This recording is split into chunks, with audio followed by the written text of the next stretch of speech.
Okay, this is video 2 in my performance series. It is specifically about achieving hyperfocus, even in the midst of chaos. So let's get into it. Now, first of all, let me say that performance isn't about talent. It's not about talent. Performance is about timing. And this is my favorite definition of performance. It's the time it takes to go from, I don't know what to do, to I know exactly what to do. If you shorten that gap, you perform better. If you eliminate the gap altogether, you perform like a pro. But here's the problem. Most people wait too long in that in-between space. They freeze, they second guess, they spiral. That's the difference between average and elite. It's the ability to decide and act now, especially under pressure. The magician David Copperfield once said that the real secret of magic lies in the performance. And he was right. The magic isn't the trick. It's the execution. It's the stagecraft. It's the moment. The same with life. You don't succeed because of your intentions. You succeed because of how you perform, especially when conditions are chaotic. And that's what hyperfocus is all about. But here's the thing. Most people practice in ideal conditions. They find a quiet room. They eliminate distractions. They wait until everything's perfect, until their mind is perfect. But life isn't perfect. Business meetings go sideways. Operating rooms get loud. Sales calls get cut off. Games go into overtime. You don't get silence. You don't get calm. You get moments exactly the way they are, the way they were supposed to be. And you either perform or you don't. So if you train in silence, you're cheating yourself by preparing for absolutely perfect conditions. Think of a basketball player who only shoots free throws alone in an empty gym. What happens when the crowd's screaming? When the game's tied? When he or she feels the weight of the consequences of missing the final shot? What will his teammates think? Or the comedian who practices punchlines in front of a mirror but not in front of hecklers? They're practicing the skill, but not the setting, and that is a major mistake. Because here's the truth. You will never rise to the level of your potential.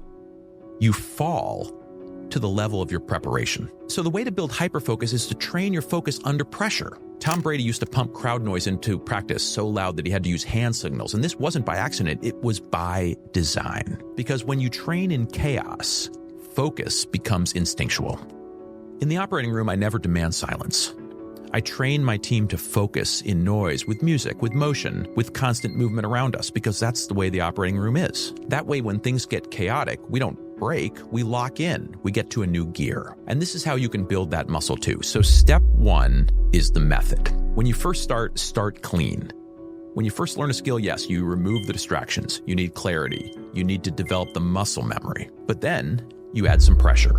You slowly introduce noise, stress, time limits, complexity. You practice succeeding in chaos. You don't just learn what to do. You learn how to do it when nothing is going your way. See, this is how the best performers in the world operate. Step 2 is mindset. How do you develop a mindset of practicing focus? Well, one of the absolute best ways to do it is through reading. Why? Because it forces your brain to slow down, to lock in, and to track a complex stream of thought. You might not know this, but the average person reads 4 books a year. But if you read for 30 minutes per day and you have average reading speeds, you're going to hit 28 books per year. That is 7 times the average. Not only are you going to be smarter, but you're going to train your daily focus. Another great way to do this is to walk and to think calmly. You're training your mind to slow down, to focus on issues and problems. The truth is you can pick just about anything that forces you to concentrate. Lifting weights, music, journaling, coding, practicing your pitch deck. The point isn't the medium, it's the mindset. Train focus like a muscle, and then add back the noise. In surgery, if every step that should take 1 second takes 2 seconds, the whole operation doubles in time. But when you train for automatic responses, when you collapse the time between decision and action, you become absolutely unstoppable. And that's what hyperfocus really is. It's not zoning out, but zoning in. Not being calm because there's no chaos, being calm amidst the chaos.